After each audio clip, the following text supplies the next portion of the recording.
सन of Bihar Manish Kashyap. Manish Kashyap अभी चर्चा के विषय में है।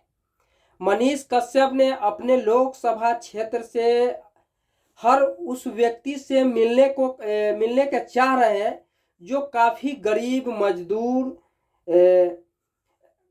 माने कि पीड़ित परिवार जो गरीबी से जूझ रहा है, जो परेशानी से जूझ रहा है।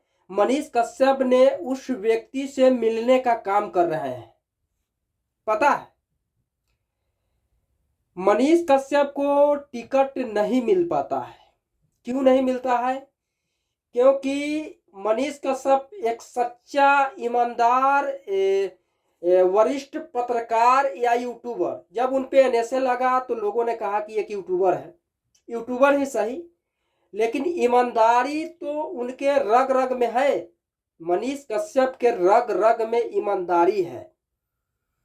वो अपने लोकसभा क्षेत्र से चुनावी मैदान में कूदते हैं, रोड शो करते हैं, लोगों को बीच जाने का प्रयास करते हैं, लोग से अपील कर रहे हैं कि मुझे 5 साल के लिए मौका दीजिए।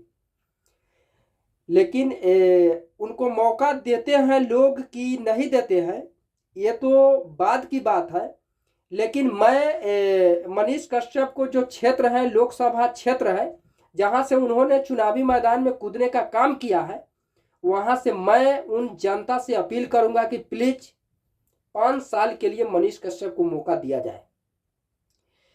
क्योंकि मनीष कश्यप एक ऐसा ईमानदार व्यक्ति है कि आप लोगों को क्षेत्र के जो है विकास करेंगे, विनाश नहीं करेंगे।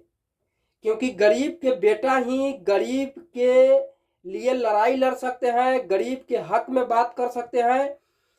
गरीब के बेटा ही अगर नेता बनेगा तो वो विकास करेगा। क्योंकि पूंजीपट्टी वाले को बेटा जो है वो विकास नहीं करेंगे।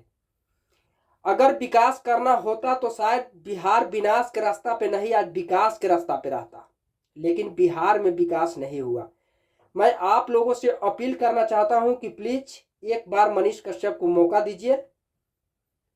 5 साल के लिए चुन के देखिए, निर्दलीय ही सही। लेकिन जिस तरीके से मनीष कश्यप लोगों को बीच में भावुक होकर बोल रहे हैं, एक बार आप लोग मौका दे दीजिए। मैं हाथ जोड़ रहा हूं, प्लीज एक बार मौका दीजिए उनको। बाकी क्या राय है कमेंट जरूर कीजिए, लाइक कीजिए, वीडियो को लास्ट तक देखने के लिए लव यू, और शेयर कर दीजिएगा। मनीष कश्यप के लिए मैं यही आप लोगों से मांग करने आया हूं कि एक बार उनको मौका जरूर दीजिए। जय हिंद, जय भारत।